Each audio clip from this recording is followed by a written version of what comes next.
Bonjour à tous, ravi de vous retrouver pour une toute nouvelle saison d'échecs et maths. L'occasion pour nous de revenir sur les grands tournois de l'été et cette semaine, plein feu sur l'Open International de Porticcio.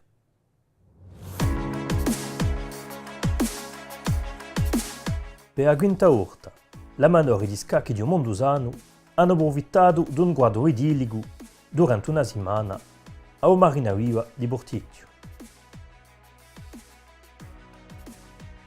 Qui l'ambiente e le condizioni di gioco sono tali che i giocatori sono di più in più numerosi a ogni edizione. Quest'anno 207 erano presenti. Sono stati scompartiti per livello in 3 competizioni differenti. La giostra principale, la più prestigiosa, adonisce i giocatori di gradi esperti e confermati. Biedino la più importante in numero. Sono così 92 ad affrontarsi. I due terzi hanno un titolo, da maestro vide a gran maestro internazionale, vengono dai 4 scorni di Abbianetta. Fra essi facce conosciute, abituati di competizioni internazionali, come vincitore dell'anno scorso Miral Krasenkov, l'anziana campione del mondo Alexandra Kosteniuk, l'anziano campione d'Europa Pavel Tregubov, il tedesco Daniel Friedman e di noi più forti giocatori francesi, con Laurent Fressinet come capimacchia. Di Bettaelli una concorrenza feroce di giovani. Parecchi grandi promettitori mondiali hanno fatto spiazzamento. Come un numero 1 mondiale di meno di 14 anni, l'indiano Nihal Sarin.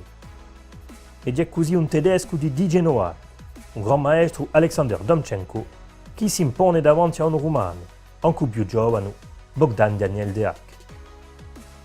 Sul torneo è di l'occasione di legge il campione di corsica di partite lunghe. Il primo a classifica è il formatore aiacino e maestro internazionale Pierluigi Piscopo, che conserva il suo titolo. In da giostra di meno di 2000 elo, vittoria di un bastiaccio, il giovane Jean-Michel Bigonet, che è firmato in vinto.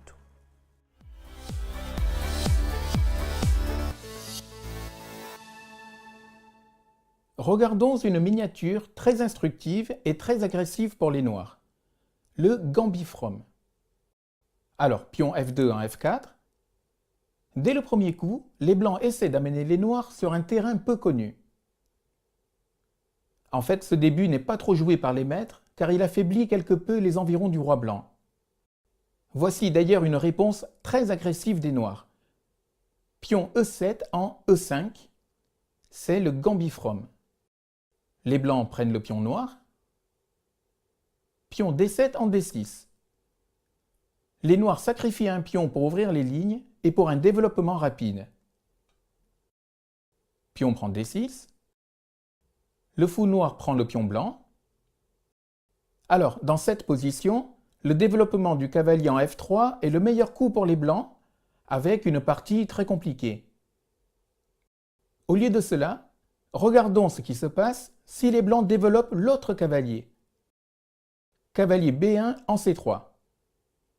Un coup naturel, c'est vrai, mais c'est ici une faute.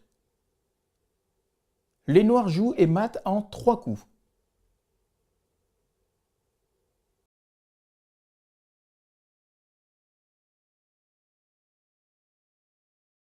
Dame H4, échec au roi, bien joué.